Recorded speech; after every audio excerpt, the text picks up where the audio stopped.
people tell stories to make themselves feel good. And there's nothing wrong with that, so long as you are clear about what you are doing.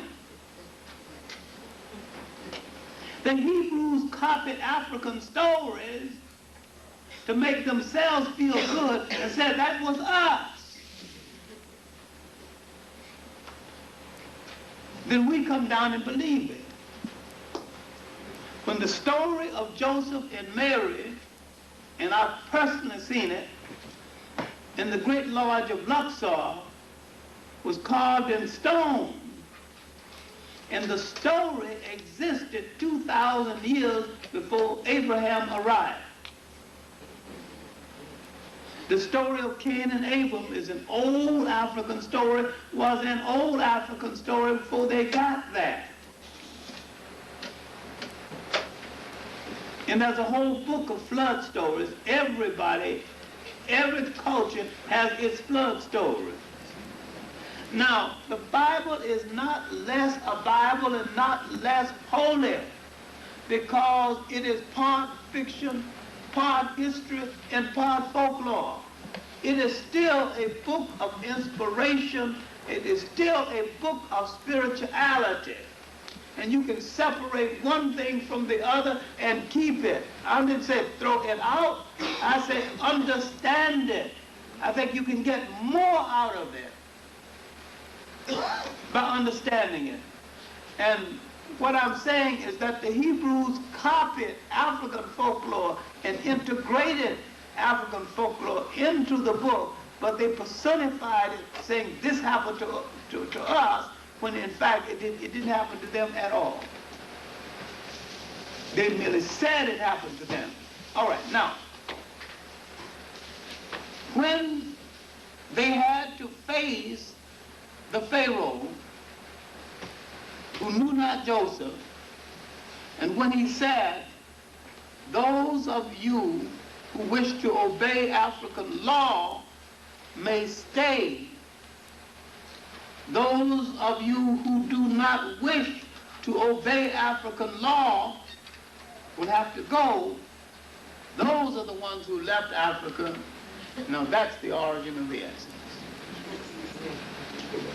All the Jews did not leave Africa because some of them said that they could stay and live under African law. Jews remained in Africa. Some of them were there when the Romans arrived thousands of years later. Now, the Exodus is one of the best known stories in human history. And there is not one iota of proof that it occurred.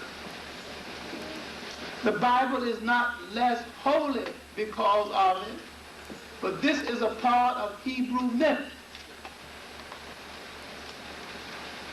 And it is a good story to teach faith. Whether it is true or not, it is a good teaching lesson. Why can't we draw the lesson from it and stop worrying about whether it's true? Now, if you know the geography of Africa, you know that was a 16-mile land bridge connecting Africa with Western Asia. When the Jews came in, they walked in. They could have walked out. So they didn't have to leave by water at all. And if they left by water, they would have to leave further down. And if they left that way, then they would end up in Yemen. It didn't go with the geography. Look at the geography. Look at where the land, this is before the Suez Canal. Thousands of years before.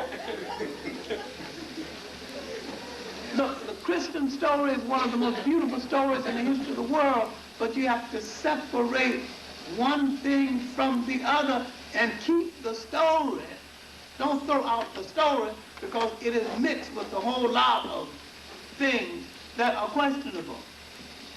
You can enhance the story by understanding it and understanding to what extent the The story is embellished by folklore. All right, now, 70 people came in. 70 Hebrews came in. 600,000 goes out and still leaves some. Would 70 people create that many people, even if they spent all time creating people?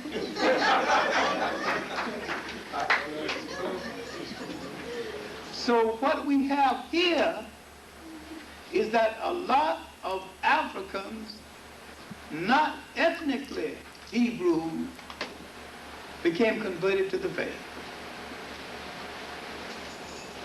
And they were of another religious persuasion, but not of another ethnic persuasion. And then, at this time, religion was so sharp in the minds of each people. Sometimes a religious person in one religion didn't feel as safe as he thought he should. Those religious tolerance was much better then than it is now. All right, now what did they take out of Africa? They came into Africa without a clear language, without a clear religion, and without a clear culture. When they left, they had all three. Africa had made the Hebrews a people.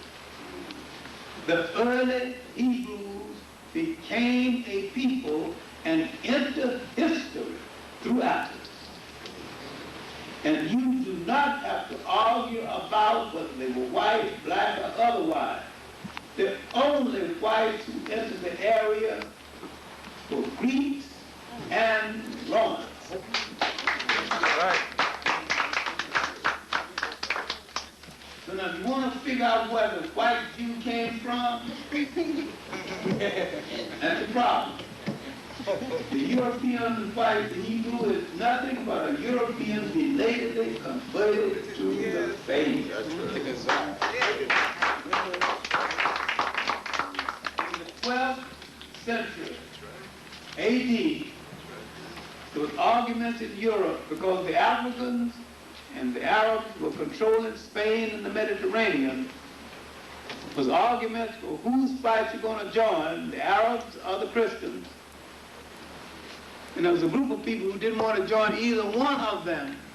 They sought an alternative, and they chose Judaism. So the Caucasian Jew is just a European who chose Judaism. And he has no ethnic relationship to the biblical Jew at all.